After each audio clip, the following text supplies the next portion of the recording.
Hi, this is Matt from tracyandmatt.co.uk, and here I have the Vodafone 360 or the Samsung H1, which is actually a Vodafone exclusive here in the UK at the moment. So I'm just going to do a quick unboxing for you.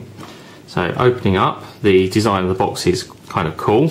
Lays the handset out on top, which is pretty customary now to actually have a handset on top. I'm going to have a look at that in a bit more detail in just a second. Also in the box we have the user manual and getting started guide,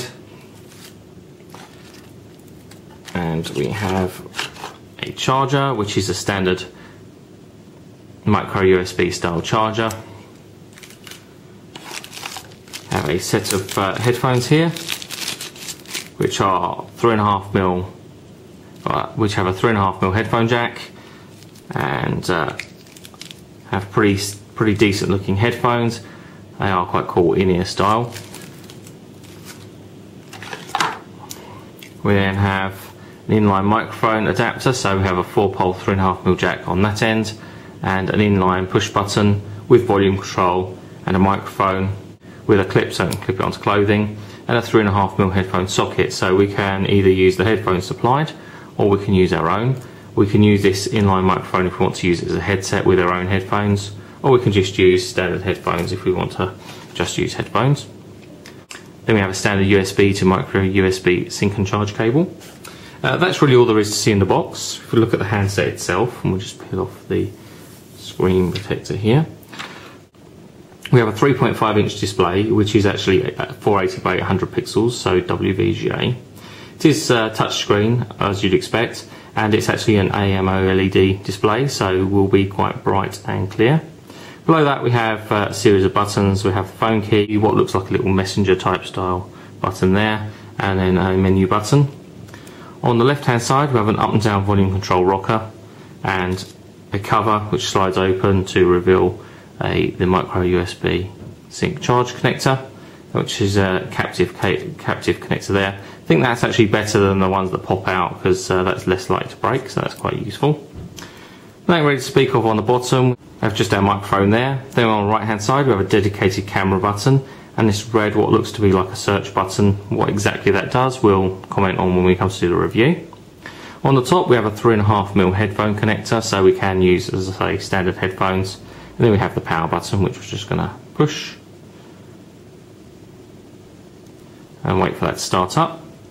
On the back then we have a 5-megapixel autofocus camera, which does also have a flash, and if we just pop the back off like so, we obviously have the SIM card already installed, a micro SDHC memory card socket there which supports up to 16 gig according to the spec we've just read, and obviously the battery is already installed in place. The cover pops back on like so, makes a bit of a clicking sound. It kind of sounds like it's breaking when it's going back on, but that pops on like so. So we now start it up. As I say, we have a 480 by 800 pixel display, which is AMO LED, so these colours here are extremely bright and very vivid, which I suppose is probably not going to come out too well on the video here, but take my word for it. So actually set up, we're going to set it up in English, obviously, and confirm that, and we'll set the date and time. Well, we'll just leave it as standard. And then it welcomes us to the Vodafone 360. So we have to actually go through the setup or login procedure here. To sign up we actually have to put in a username and password and set up, which would require us to have network coverage, which obviously we do with the SIM card, or to have Wi-Fi connection. You actually can't skip past this. You do have to sign in. You could make an emergency call at this point, but you do actually have to sign up. So it's kind of similar to the Moto Blur that we had on the Motorola Dext a few weeks ago, where we actually have to go through this process. I'll do that on a later video, and I'll show you the OS in a bit more detail on a later video and in a full review, rather than going through it now. Let me just run down the rest of the specification though. We do have a 3D user interface, and the operating system is Linmo or Linux Mobile, which is the first Linux Mobile handset that we would have actually seen. It is quad band for GSM, but only single band for HSDPA and 3G, so voice will work pretty much wherever you're going to take it, but whether or not you're going to get 3G coverage in the States and so on is debatable depending on the area that you're actually in. It does work as an MP3 player, as you would expect, a video recorder, video player, built-in FM radio with RDS support, Bluetooth 2 with A2DP support, Wi-Fi 802.11bng supported.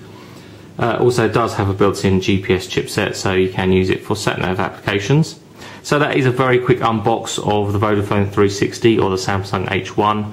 We'll have another video for you with a bit more detail of the actual operating system and the user interface, which will also be in a full review, which will be available on tracymatt.co.uk over the next couple of weeks. And if you're a fan of the unboxing videos, check out the others that we have on unboxings.com.